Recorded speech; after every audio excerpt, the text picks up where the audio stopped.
Welcome and congratulations on your new job. It feels great having a new job. And because you've gotten a new job, I'd like to ask you a favor. If you'll take out your phone and if you'll see the QR code right there for Google, it'd mean a lot to us if you could give us a review. Now, while you're doing that, I want to tell you about our referral program. We pay you $25 for each person that you refer to us that completes their assignment with perfect attendance. So before you leave today, just be thinking about who do you know that you could refer and talk to someone here in the branch and they'll kind of get you started on that. Because we're always posting our jobs, we want you to know what other jobs are out there that maybe could work for your friends. So now I'd like you to click on this QR code so you can like and follow us on Facebook. And that's where this branch posts a lot of their jobs so you can see what's out there and you can kind of push your friends to it and you can take advantage of that referral program. All right, let's get your orientation started. I want you to make the absolute most out of your opportunity with us. And the first thing I want you to do each and every day is focus on having a great mental attitude. Some days it's very easy to walk in the front door with a great attitude. Some days are harder though. And what I find works really well for me is if I just stop and remind myself of everything that I'm grateful for. And I go through and just think through all the things that I have and the things that have been done for me.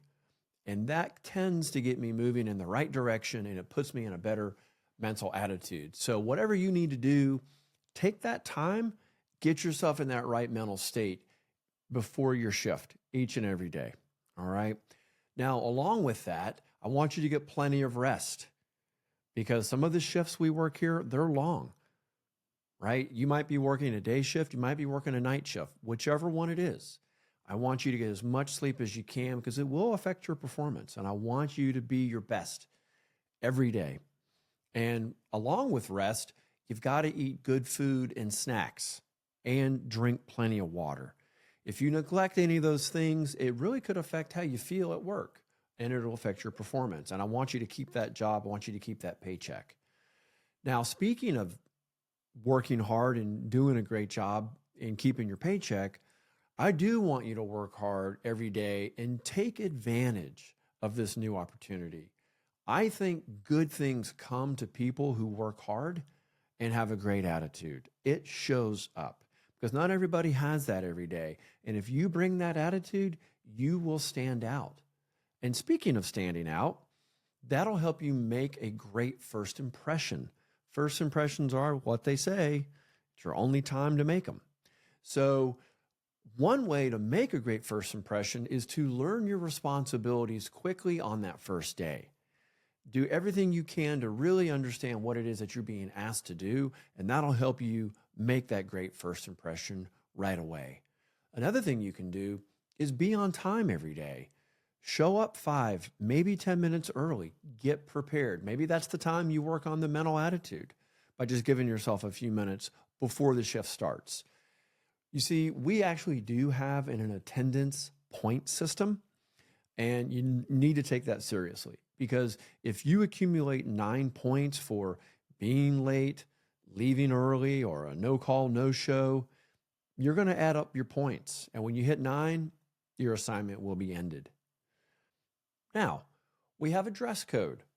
No ripped jeans, no extremely loose clothes. I want you to talk to your staffing coordinator right here in this branch to get the specific details for what this client wants, but we do have a dress code. Another great thing that you can do to make sure you've got a great experience with us and with this client is to be a great communicator, right? It all starts with communicating with your teammates, with your shift leader, with your coworkers. Most problems can be avoided when you communicate about a problem or a safety concern. You need a sick day, there's a workplace conflict. The best thing to do is communicate right away, and in some cases, communicate in advance. Teamwork, so important. We love team players. And we want you to really bond with your team at work and bond with us here in the branch. Because the closer we're bonded together, the better we can work together as a team to overcome whatever problems, whatever challenges are going to come up, because things are going to come up. And one of the things that tends to come up for people is they lose focus. So I want you to stay focused. Okay. What happens over time is people get lazy and they tend to lose focus. They get a little sloppy. That might take some shortcuts. I want you to focus on keeping your work quality high. Don't get too comfortable once you get into this thing a couple weeks and think, oh, I've got this. Stay humble and stay focused. That'll help you keep your work quality high, and that'll keep that great first impression going. Another thing to do, follow the instructions of your shift leader that you're given each day. You see, what's going to happen, a coworker is going to ask you to help them in one of their stations. And before you say, get up and leave your station, you want to make sure you get approval from your supervisor before you leave your station and go to theirs. So it's very important to follow the instructions and ask permission if you really feel like you need to leave your station. Now, I could have put this one first, but it's safety. Safety truly is our number one priority. I want you to be safe each and every day. I want you to get home safe with no incidents. And the best way to do that is to adhere to the PPE standards and whatever other additional safety standards that the client has on site for you. I want you to adhere to our PPE standards each and every day, even when you see other people are not adhering to it.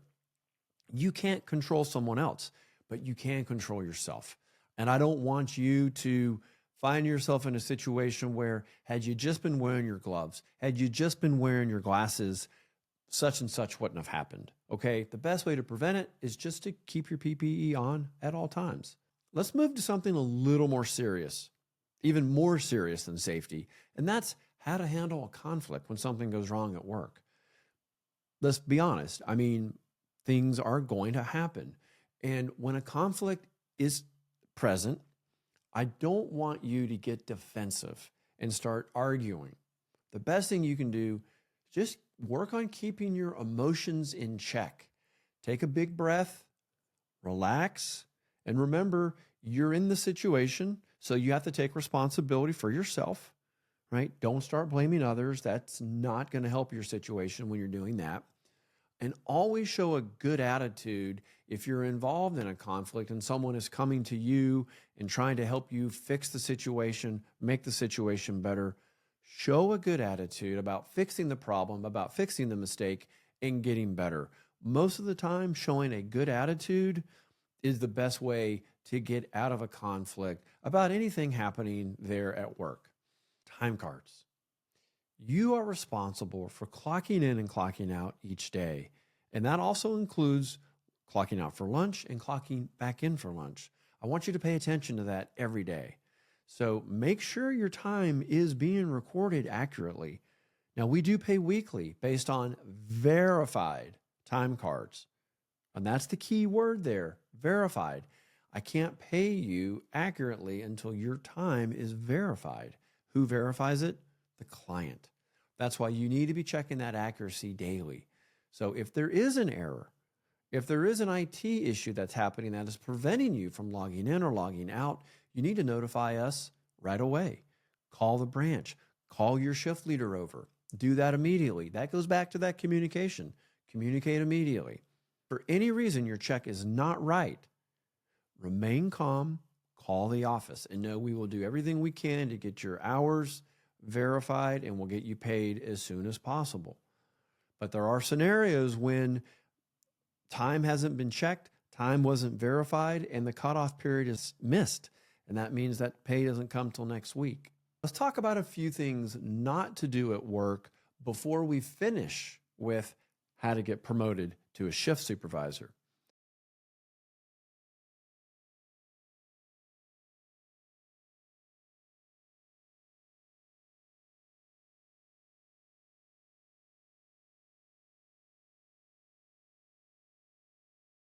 Let's talk about how to get promoted to shift leader. Many of you are here taking this new job because you want a new opportunity. You want to grow and you want to expand. And I want to help you do that. And the best way to get promoted to a shift leader is to do the job of a shift leader before you're actually given the title, before you're given that promotion, because you can show the team that you're ready to step into it. And here are some things you can do to show that you're ready to move into a shift leader position. Number one is you just display a great attitude and a willingness to learn more. You work well with coworkers. You work great with on-site leadership. You actually take a little bit of pride in doing good work, having good quality, and you encourage others to be their best. You follow all safety guidelines. You don't lose or forget your PPE on a daily basis. And instead of complaining about a problem, you start offering suggestions. You're looking for ways to make improvements on the work site. When you see a need, you meet the need. You strive for perfect attendance. All absences are excused, or you've got it documented with a doctor's note. I want you to understand not just your job, but the jobs that other people are performing. The more you know, the more you can help, the more you can manage and lead.